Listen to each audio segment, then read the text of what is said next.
Welcome back to our real love scenario. Mm-hmm. Shout out to all our real lovers out there. Listen, and if anybody wants to be an extra special real lover and send us a little theme song, you know where to reach us. Go to the website. That would be fun. It would be fun. Right? I feel bad. We're not guaranteeing it will be chosen. We will play it. Yes. We'll play it. Yes. It's not a guarantee. You gotta come with that fire if you want it to be like the intro. Yes, that would be so good. Like real lovers out there, you got a nice voice. You know how to write a little jingle. Mm-hmm. And you know how it goes. Dre, 1, 2, 3. Real love scenario. It's got to be in that space, but you can add some little extra stuff to it. You can. Send them on in. And make sure you real lovers out there review. Yes. And like the podcast wherever you get podcasts and all that stuff. But let's hop right into it. It's a special day. I mean, it is a special day. I got my Only at Morgan t-shirt on. Shout out to my fellas at Only in America, Trix and Zeke. Love y'all. But this is for my niece, Ranye. Shout out Ranye, who graduated with her bachelor's degree in engineering. That's my baby. Ooh. Oh, that ain't no joke. She's smart. Oh, real good. Smart. She's already a software engineer. She's already well into her career, making really great money. Auntie is so proud of you. Like, for real. I cried like a damn baby. She is stunning and smart and just... she's the daughter that I don't have. She really, really is. So I'm very proud of you. The whole family is proud of you. So I had to rep for her school, which is also my school. I went to Morgan as well. So I had to put them, my members only. What's the mascot? The Bears? Yes, okay. Go Bears. Go Bears. Yes. Yes. So Morgan State Bears. I'm very proud of you. I love you. Awesome. I love that. Yes. Okay. All right, so let's hop into our real life scenario first. Let's. So I saw on the Shade Room, which I'm sure people have seen for weeks now, that Tia Mowry and Corey Hardick, who have been together for like ever and ever, announced they were getting divorced a few months ago. I think it's right to specify, because it's sister, we know they're twins. Yes. It's Tia and Tamara. Yes. Specifying which one Tia is. Tia is the real, right? Yes. Tia is the real. Okay. Tia was on the real. Who's the game? Oh, damn. What's Tia? Come on, Rhonda. Look, do you know who I do? No. It had to be Tia because the other one, Tamara's married to a white guy, right? That is actually how I separate them. So that is actually how I differentiate them. So now that she's getting divorced, I got to find a different thing. I'm just being honest. I was like, wait, is it the one for the real? Because for me, it was always Tia's married to the black man, Tamara's married to the white one. Lord Jesus. I'm being honest, that's sad. So Tia is the real, right? Who's the game? Tia? See, you taking it too far. I just told you my only defining thing for them. Well, that's you setting me up the last episode. I think Tia is the game. I think Tia is the game. And I actually think Tamara was the real. Let's just do it. Let's just get it straight. Because I hate. Yes, Tamara was on the real. Tamara was on the real. Okay. And Tia was the game. Tia was the game. Okay. Yes. Jeez. Wait. Great that we have phones. Yes. Amen. Because I hate giving out bad information. I hate when people do it. It drives me crazy. So thank you for letting us clarify that. But I was Mona you were talking about her. Good, tell her. I ain't scared of Mona. Okay. Whatever. She from Philly, but you know where I'm from, right? Okay. Oh, okay. I ain't scared of the Mona. I love you, Mona. Dre trying to start stuff. Stop this. Anywho, they are getting divorced after being married for a very long time. Yes. And they have kids.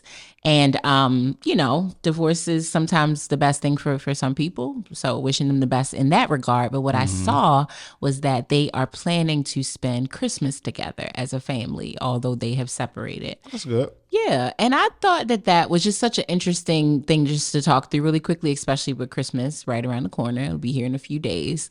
I feel like so many people think that that's like not okay, especially when one or both of them are in new relationships. And now, granted, in their situation, I don't think either of them are.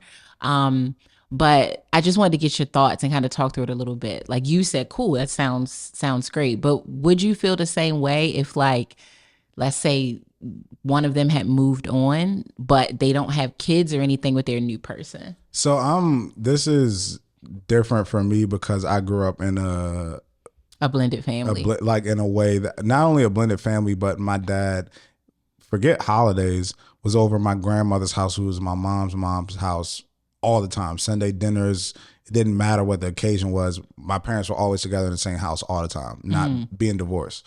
So to me, that's normal. Yeah. It's like, but Christmas, as you get older, you understand holidays. What you don't care about gifts or nothing like that. It's more about spending time with family. That's why you enjoy it the most.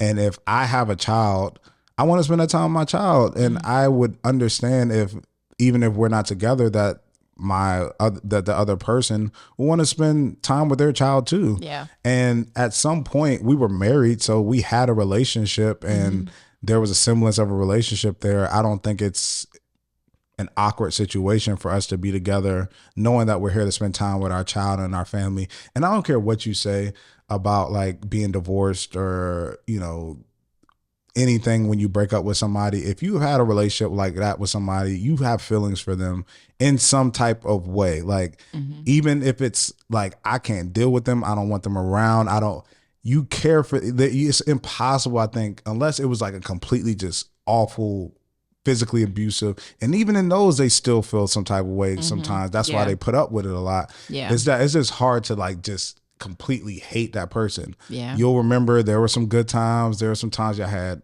fun, even though there were downtimes. So I think them being in an environment, it's not like they hate each other or they can't stand each other. It's just they realize marriage isn't for them. Their marriage doesn't work for them. It doesn't work for them anymore, and what they both want out of it. So I don't think it's odd at all. I don't. And I think your perspective is so cool because you were a child that grew up in that type of situation. And I think as long as all of the adults understand what it is, like, and respect what it is, because sometimes, like, you know, in a divorce, both people may not want it. Yeah. One person might really want it and the other person really might want to stay together, and then they don't respect the person's boundaries when they're around them. They keep making attempts at getting back together or bringing up their old relationship. And so I think that's what makes these type of situations complicated. But as long as you understand the end goal and you both are there for the purpose of family time and making this as healthy and happy for all of the family, especially if you have kids, I think that should be the goal. I think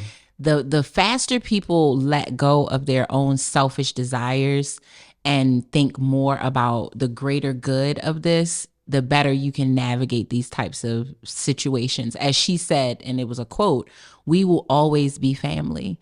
Someone DM'd me earlier this week and said that, like, him and his wife got divorced, and I was like, yeah, you know, maybe life partnership it was not best for you all. And he said, you know, what's interesting, we are still life partners because we have a child together. So we will always be life partners. We're just not romantic life partners. And I was like, that is 100% right. You had a child together. We will be life partners until we are either not here anymore or the child is not here anymore. So I just think it's based off of the temperament and maturity of those two people. Like, I think people always assume that divorce is like this ugly, just breakup hateful situation. But you don't know how many things. I mean, it happens in businesses. It happens in a lot of different things to where people just feel like the relationship is no longer mutually beneficial. And it's not, if you're in that relationship, it's not hard to recognize that. So sometimes people come together and just be like, this ain't it. And we probably would be better as friends. You know who's really good friends with their child's father? And I've seen it truly, Jess Hilarious. She talks about it, but like they are like besties. It's like, yo, that's my boy. We don't have that no more. Like, that's my son's dad, and I love him as my friend. And that's it. Well, I don't want nothing from him like that. He don't want nothing from me. And so it works really, really well. So I love when that happens. Another Baltimorean. Yes. All right. Very well. Ready to hop into the scenario? Yes. Let's do it. Oh, man. This person does not necessarily want to be anonymous. So we have a write-in this week from Michaela.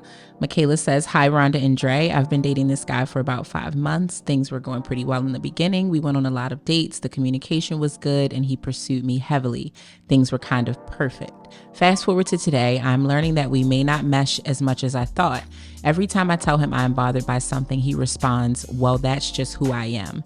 And while I do get that, I also feel as if he doesn't care to take my feelings or concerns into consideration. This is a problem for me. Also, I have talked to him about his aggression.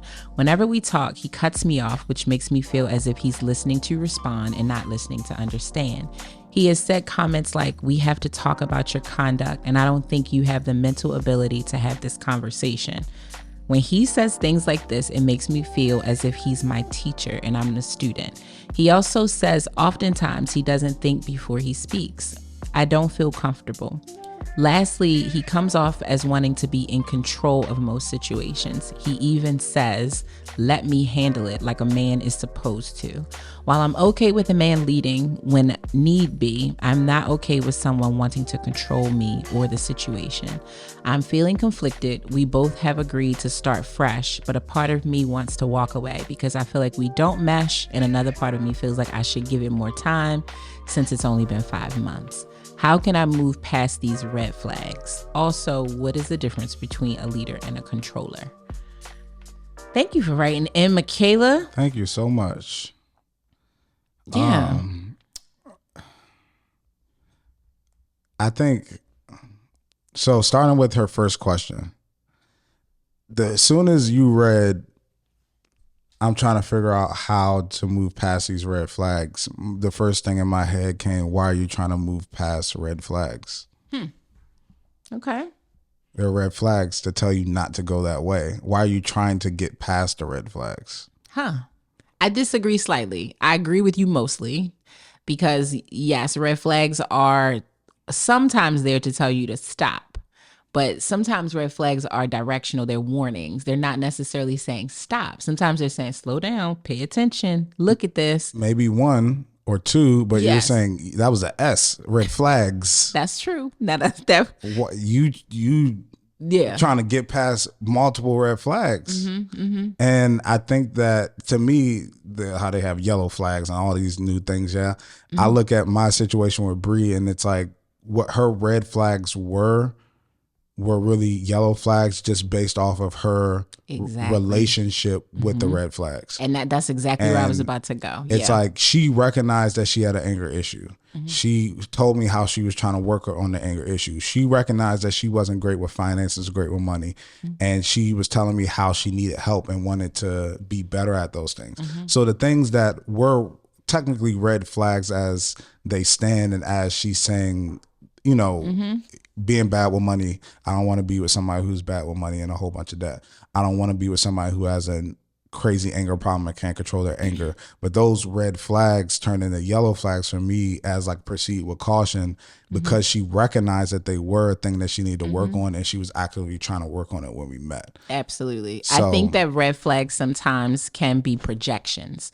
And that's when I say sometimes they're not stop signs, they're flags, and you need to analyze whether this person is actually showing you that they have a red flag or you are projecting something. Because you can very well weave a story in your mind that something's happening that's not happening, and you think they're doing it, but it's actually you. So I do think you have to be emotionally mature to know the difference. Give the people an example of that.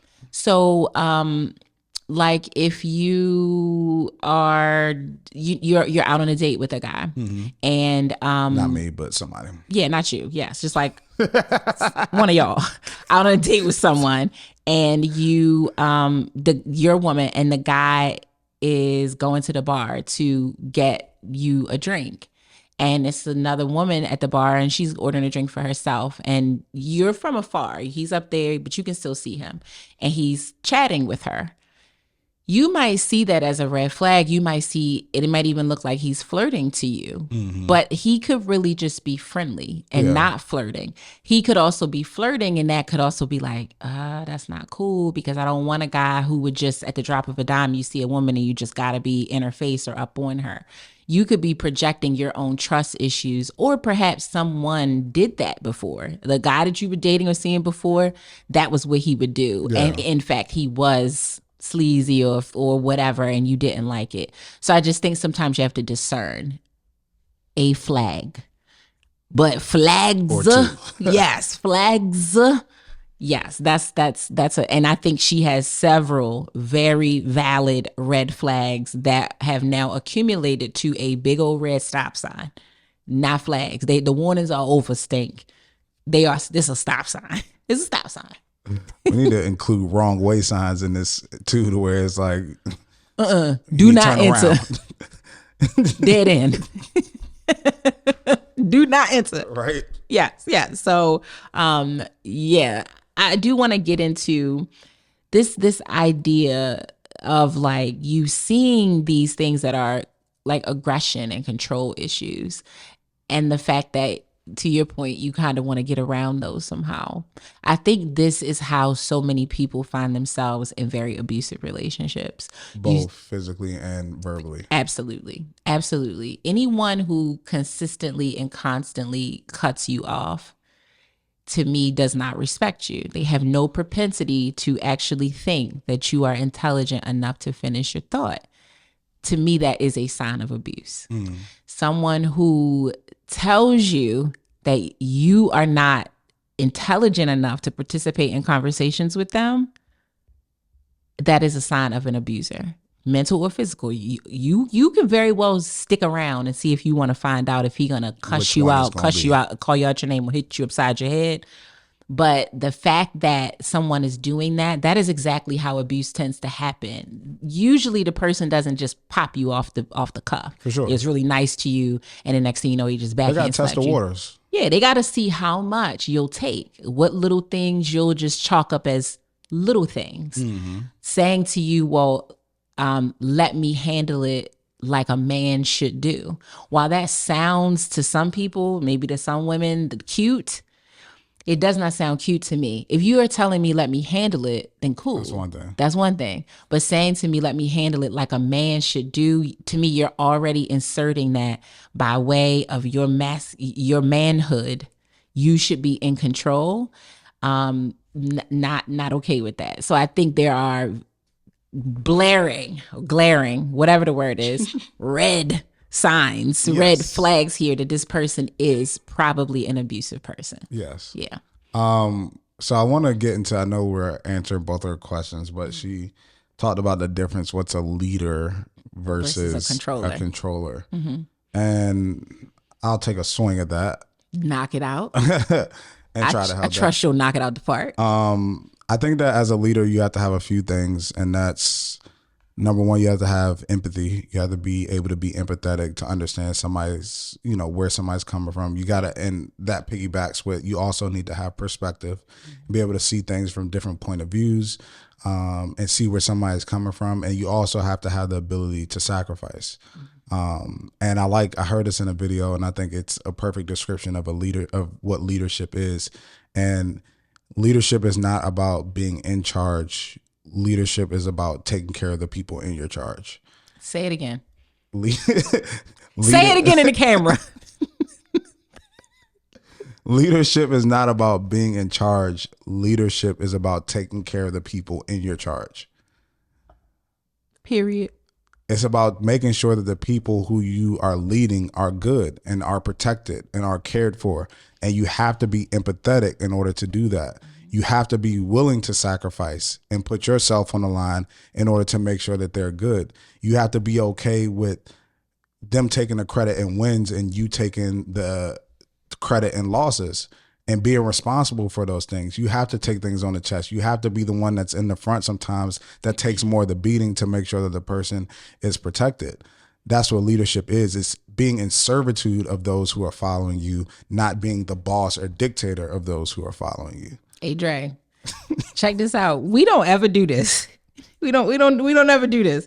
But when this episode rolls and you go to cut your clip, this is the clip.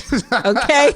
This is the clip. And when you cut it, send it to me so I can post it on my page too. Okay? This week I'm posting your clip. Okay? I'll post mine later. That's the clip. That's the clip. I only have one follow-up question to that. How is a leader able to be empathetic? How does a leader go about doing that? Like what do you think that involves or includes? Like how to become more empathetic? How to become empathetic to the people that are in your charge? I think it's a mindset shift, I think, coming into whatever position of leadership that you're going into. Because all I can think about is myself and how I got to the point to where I'm at versus how I've been in situations where I feel like somebody isn't empathetic. It's about your mindset and desire and intention going into the relationship. For me, it's like I wanted to be the best for Bree. I wanted to be the best man I possibly can be.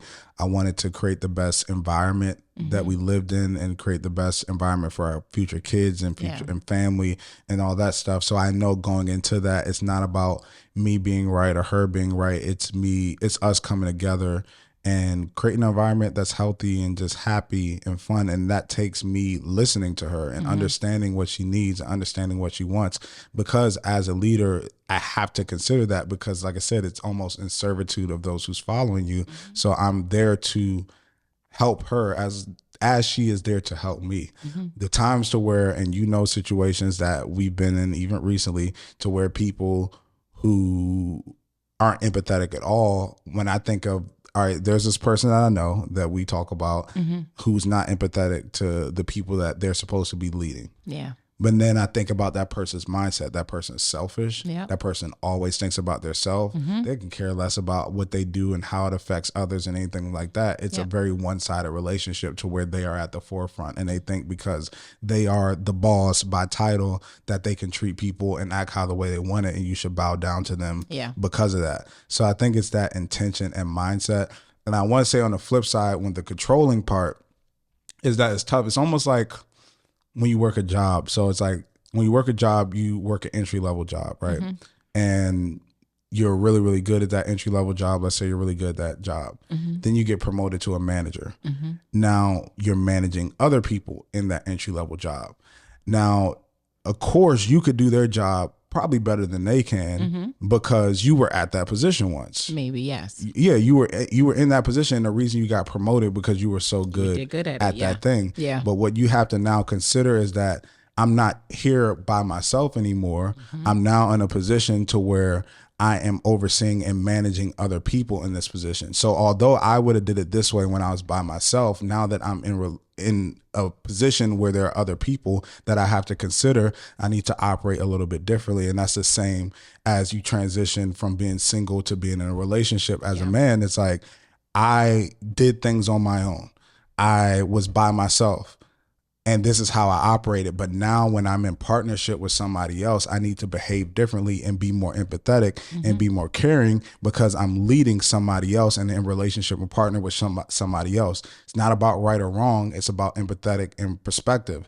It's saying that I like to show up to the airport 45 minutes before my flight. You like to show up 3 hours before your flight. I'm not saying I'm the man. This is how we doing it because I'm the man. It's like, no.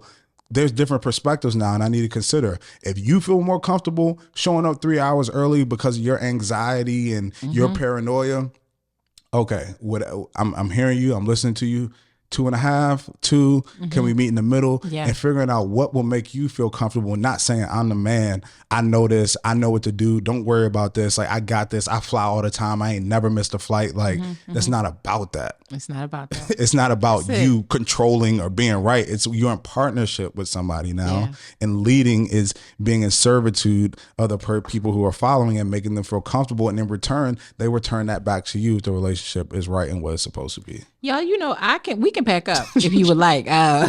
Miss Michaela, I think your name was. I don't need it. You don't need my advice. Dre is got it 100% down. That is a leader.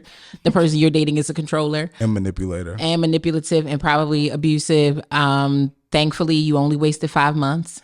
Or not a waste because it's not a loss, it's a lesson. Yeah. And y'all have a good one. I'm out of here. Thank you for tuning in. I'm slightly joking, slightly. I could really wrap this up, but I sat very silently listening to you say that, one, because I wholeheartedly agree with you. And of course I don't understand what it feels like to be a man. But that is leadership, period. Yeah. Okay? You are a leader. You are yes. in your job in so many different ways. Yeah. Yeah, for sure. The greatest leaders are people who understand that leadership is a position of service. It is a position of service. Yes, you are a decision maker. Yes, you often are a the person that people come to for knowledge and guidance and all those good things. But more than anything, the best leaders are overwhelmingly happy to serve the people in their charge. I talked about this a few episodes ago, and the clip, like I think I've said it a couple episodes ago, it's circulating and it's talking about this.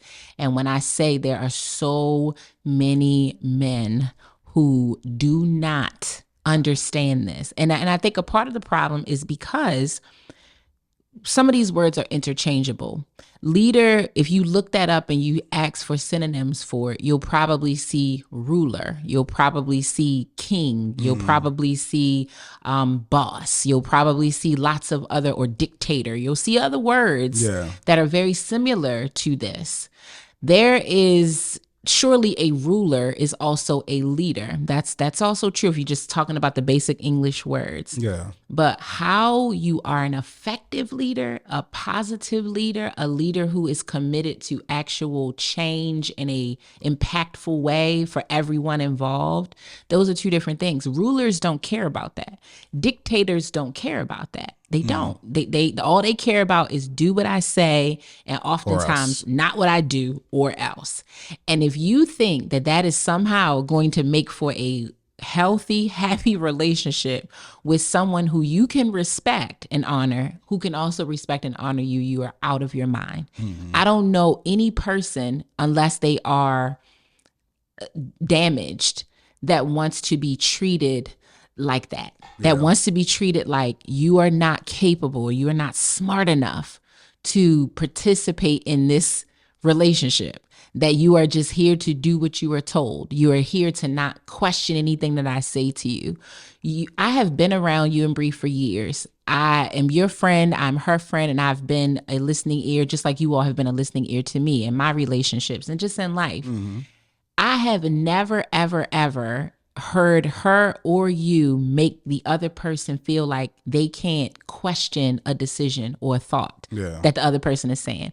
I've never heard you make it seem like Bree is just running around doing what you're telling her to do. Absolutely not. In fact, I have been privy to Bree saying, why you want me to do that? Why are we doing this? What? That does not make her defiant, because she's not a child. She's your partner. Yeah. She gets to participate. She gets to say, hey, babe, I'm not questioning you because I don't trust you. I'm questioning you because I don't understand. I'm just trying to understand. I just want clarity.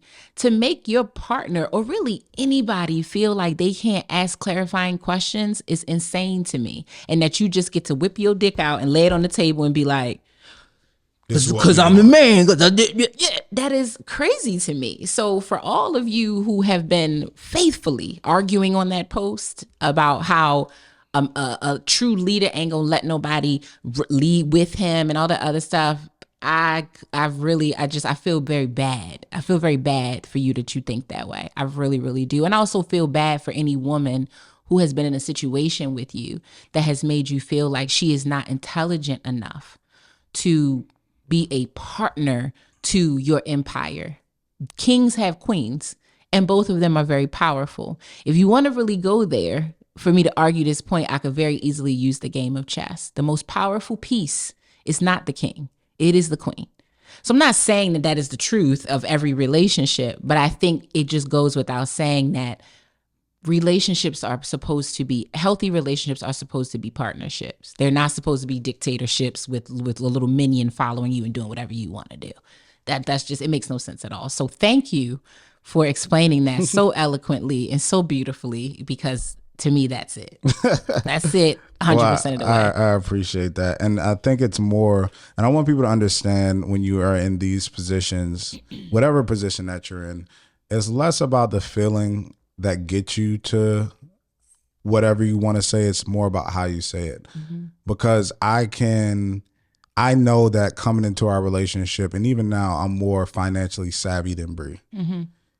But there's a way that I can communicate certain financial decisions and certain things that I want her to keep in mind and understand, that will make her feel like she's a part of the conversation, versus make her feel like I'm a dictatorship. Still the same emotion of like, this is what we should not do this. This doesn't make financial sense. Sure. But how I say it and how I communicate it changes the intent changes everything, changes how she receives it, changes how she reacts to what I'm saying, changes how it makes her feel a part of the relationship or not a part of the relationship. If I'm just like, nah, we not doing that. Nope. Like, You don't know what you talking about. Like, you don't know nothing about money. Like, go design something or Right.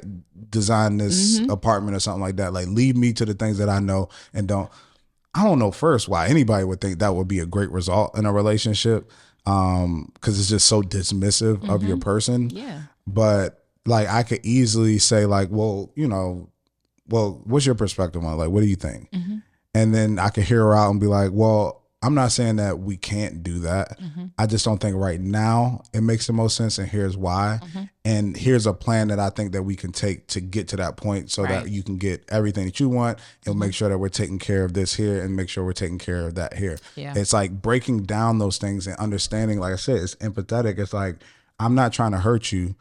I'm assuming this position of leadership, and there has to be a trust somewhat there that if I'm taking the lead on certain things, that the long-term view of what we're trying to do, I have kept in mind like everything that we had talked about. That's the one thing too that I want to emphasize when it comes to leadership too, is that if I'm leading you in a relationship, I'm leading off of a collective goal that we both set together and a collective destination that we both said we wanted to get to. I'm not leading based off of the destination I want to go to that you never really agreed upon. And I'm just like, no, you need to come and take this way because this is where I want to go. Yeah. And either you along for the ride or you're not. It's like, no, even if I'm taking the lead, we collectively came together, talked about what we want to do, what we want to accomplish, where we want to go. Yeah. And we said, this is where we want to be. This is the destination that we want to go. So now I'm taking the lead in us, helping us get to the thing that we said we both want to get to and we both want to go to, and the goal that we both want to accomplish.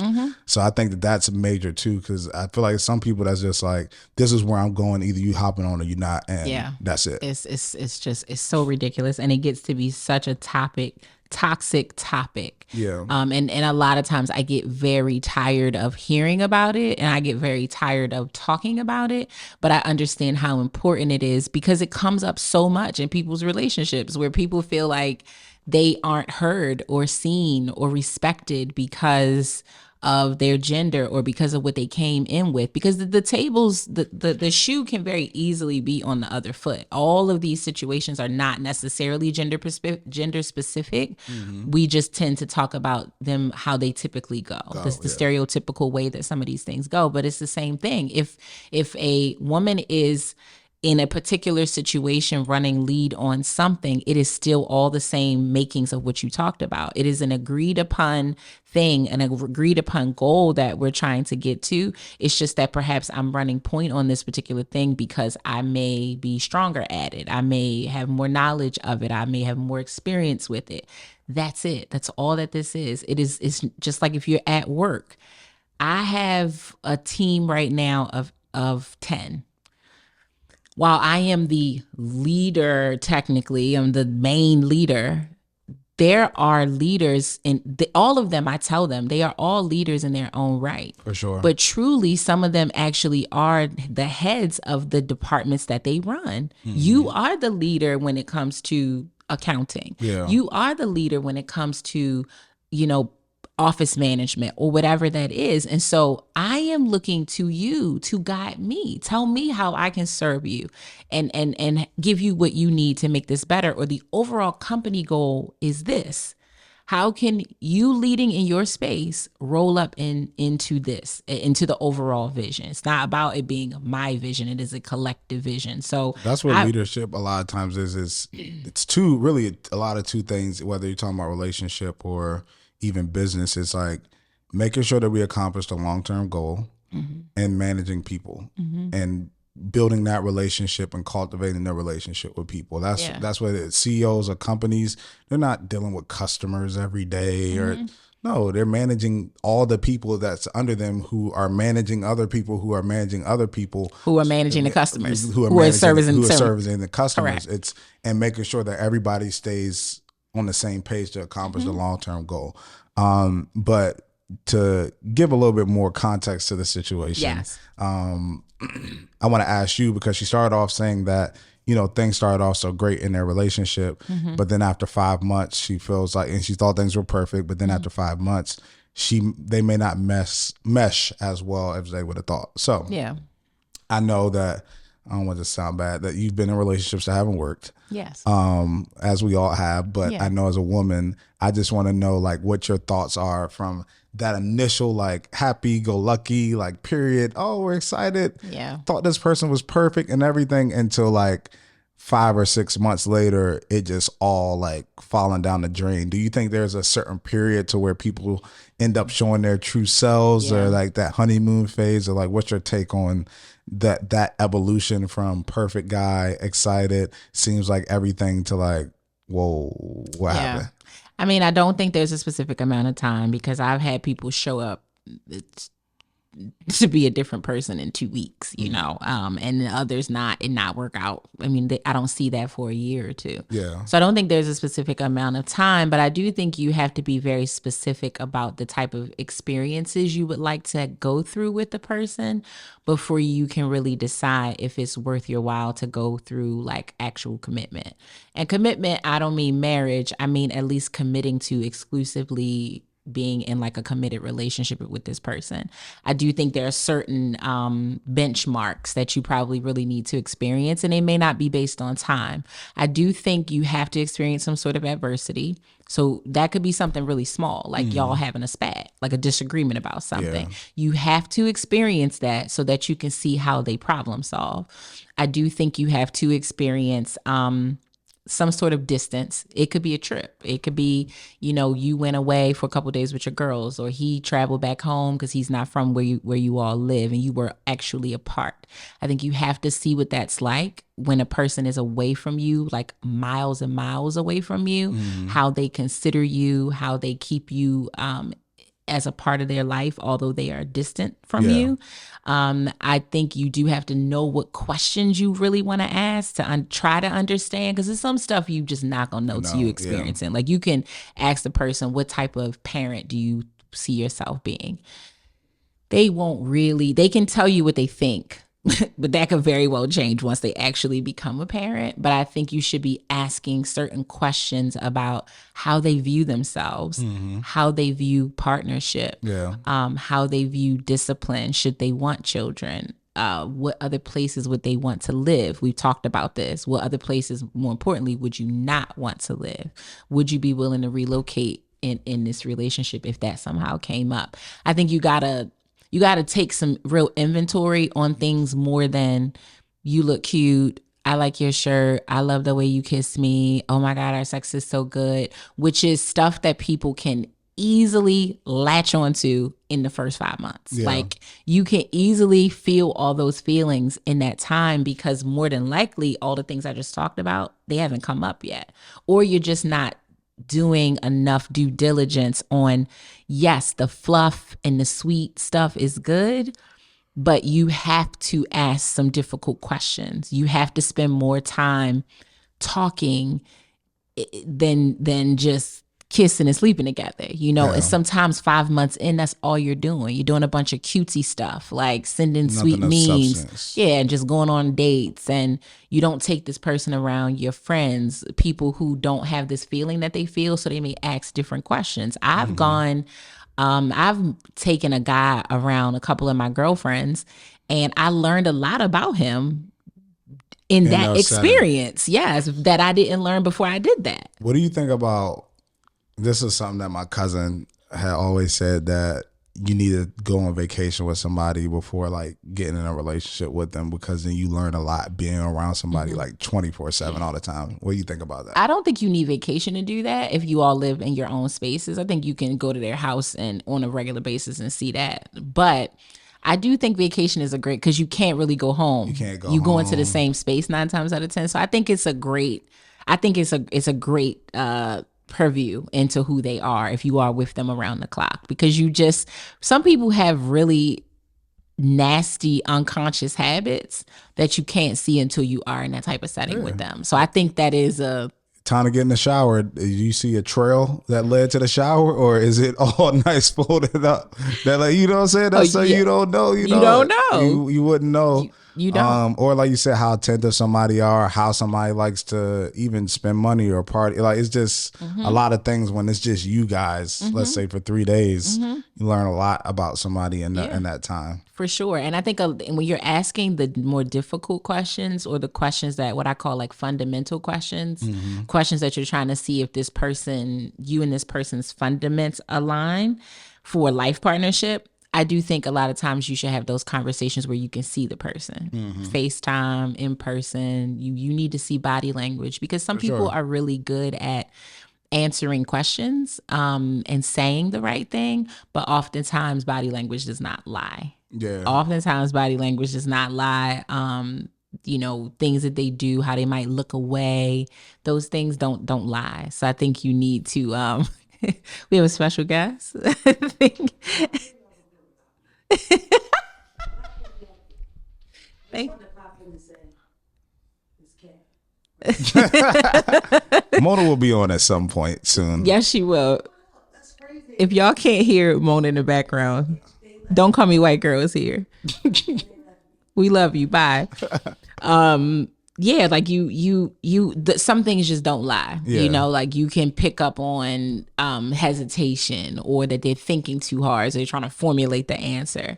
I have heard of people literally like researching answers. Like, imagine asking somebody like, what's your favorite quote? And because you want a text message, they just went to Google and was like, let me look up some really thoughtful quote. Martin Luther King.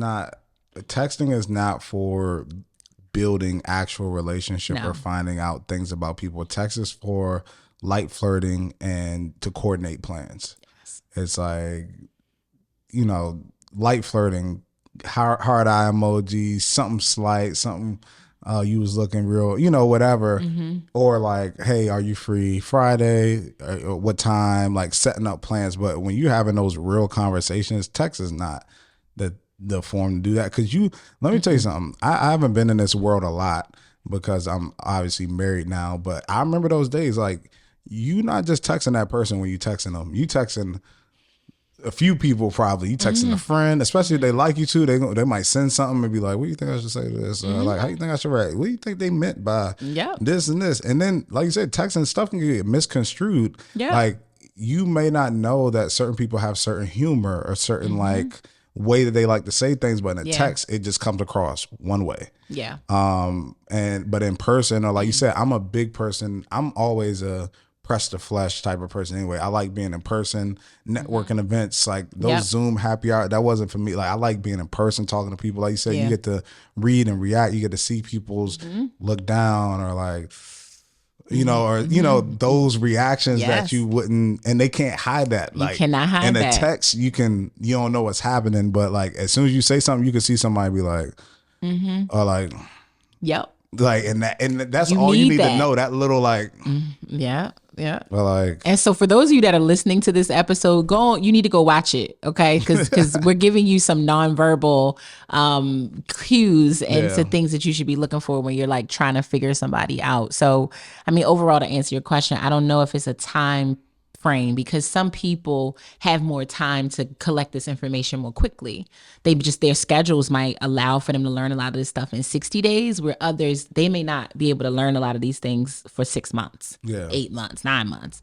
But figure out what benchmarks you need to experience with a person before you start to go down the road of commitment. I would say, I would say make your relationship a month-to-month lease to a certain extent. Yeah. Like, because you got to understand, in the first 1, 2, 3 months of a relationship, that's the least that you know the person. Especially, let's say you're with them for a year. That first 2 months, first 3 months is the least that you ever knew about them.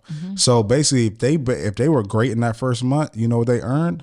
Another month. That's it. And they were great in that second month, you know what they earned? Another month. If they were great in that third month, you know what they earned? Another month. And it's like, okay, after that third month, it's not time for you now to be like, okay, now you've earned the future with me. It's like, no, you just earned another month for me to continue to get to know you, because these first 3 months, I still don't really know you that much. Then after a year or a year and a half, when you feel comfortable that you have a understanding of who this person is, then you can go ahead and say like, after I'm just gonna buy this place. Yeah. I'm gonna put the down payment down and make sure I, commit to this thing. Yep. After Using that it. exact metaphor, when you go to buy a house, you understand how much inspecting Yes. and looking into and checking into you do before you actually close on that house. Yeah. Same rules apply. Same rules apply. Pull out the magnifying glass, do the due diligence before you sign on that dotted line. It shouldn't feel like it's a rush. What's the rush? If we got forever, what's the rush? You know what I mean? Like, let's spend some time together. Let's try to check off as many boxes. Don't force things to happen. Don't come in and just start picking a fight. But you need to know what that feels like, because what you are seeing through those experiences, they're going to, for the most part, paint the story. This person is going to change. You married them at 25, they're not going to be the same man or woman you married when y'all are 40. They're not. But at their core, they probably are. So what you are seeing at their core today is likely who they really are. And you've got to get to the bottom of that. So ignoring or thinking that, oh, maybe he's not. Maybe it's just because we just got going in this thing. Maybe he's not abusive. No. What he's doing is who he is at his core. If he is different, he would have shown you such. And if he is capable of being different, well, I don't think you should wait for him to figure that out on your watch. Yeah. He need to figure that out on his watch. That's it. And we not fixing a moving train. You need to, if something's wrong, stop the train. Mm-hmm. We not continue to move forward unless we nip this in the bud. It's because when a lot of people try to fix a moving train and they'll keep going and trying to fix it at the same time, and then they'll find themselves at engagement and marriage sometimes without the thing actually being resolved at all. They just hoping that, hey, the train keeps going. It'll happen at some point. Yeah, it'll come on. Until one time it just blows up and causes a complete issue with the whole relationship. We do have to take way more accountability over paying attention and not ignoring when we do see signs, and taking our time to not let love and euphoria and all the things that are really cute and good feeling blind or throw that process off. I agree. That's all. Those things are great. Like I said a couple episodes ago, they're great. Like Dre said, renew the lease for the next day or the next month, but let's not get crazy. Yeah. Let's not get crazy. So Michaela, I think it is absolutely best for sure that you stop this moving train and not refresh it, because those things that he's saying, even down to him being quote unquote perfect, they only gonna get worse. Yeah. Mm-hmm. That's the truth of it. Honestly, they only gonna get worse. They're not gonna get better. They only gonna get worse. No, because he hasn't actually even shown you change. He's just said, "Oh, Lily, let's start afresh." What? Like, we can't. What do you mean? Like, that's literally like, do you have the Men in Black little thing where you have somebody erasing my mind? I was here. I experienced this. We can't technically start as if that didn't happen. It happened. We can't. But I think as we end this is that sometimes people, when somebody says something crazy to them, they take that statement and they're like, wow, that was crazy. I can't believe you said that to me. But you also need to take in consideration that the person had the audacity to actually say that thing. Right. Like, it's like, if I said that to Bree, I would be like, that's out of line. But then also, I wouldn't even out my mind knowing that what that could bring. I would just be like, I wouldn't even think about doing that. Right. And the way, and if somebody is how he's talking to you, if he said that out of his mouth, he feels like that's okay to say to you, which is a whole nother issue in itself. It's like what he said to you wasn't right, but his mindset being okay and free to just be like, let a man do what a man do. Like you're not intelligent enough to have this conversation with me. Like, nah, that mindset to be able to think that just shows his thinking is all the way off. Yep. Yeah. And it needs to be addressed. I don't know how receptive he is to change or how things may go, so that's up to you to decide, but it needs to be addressed. Yeah. I want to make a habit and make it popular that if you are not comfortable with something, or if you don't like something in a relationship, don't tolerate it. Please let's normalize that. Please normalize that. Don't tolerate it. Like, don't. You don't want it. You don't want it. You don't like it. It's so stop. And it's not going to change if you ignore it or you are still moving forward with it, because what that tells them is that even though it's an issue, we still going to be able to operate how we normally operate. Yeah. They need to sense that if you are uncomfortable, we about to be uncomfortable. Yep. If I don't like something, you ain't gonna like it either, because you ain't gonna like how I am when I don't like something that you did. Correct. So this is going. Everybody gonna be unhappy and disliked. Okay, the whole situation. You not gonna have me not happy and unhappy, but you feel like everything is still cool and fun, and I'm still nah. That's not how it works. If I'm unhappy or mad about something, this whole thing that's how it is in my relationship. Bree upset about something. Yeah, the whole household is off, disrupted, and it's same with me, because that needs to be addressed in order. We're not moving forward like it ain't nothing wrong. Yeah, though that thing goes in reverse. That happy spouse, happy house. Unhappy spouse, unhappy house. Okay, for sure. No, that's awesome. This is a good episode. Yes, absolutely. Michaela, get girl run. We hope we were able to help you. If you have a real life scenario, you can go to our website, www.relationshiprestored. I'm so tongue-tied today. Relationshiprestored.com. Yes. Go to contact. Send us an email. You can also follow us on social media. I'm at Ronnie Cakes. At SJ Smith. And at Relationship Restored. We'll see y'all next week. We hope y'all have a wonderful Christmas. Yes. Because we'll see y'all after Christmas. Yes, we'll see you after. So we hope you have a wonderful Christmas. Be safe. Love you guys.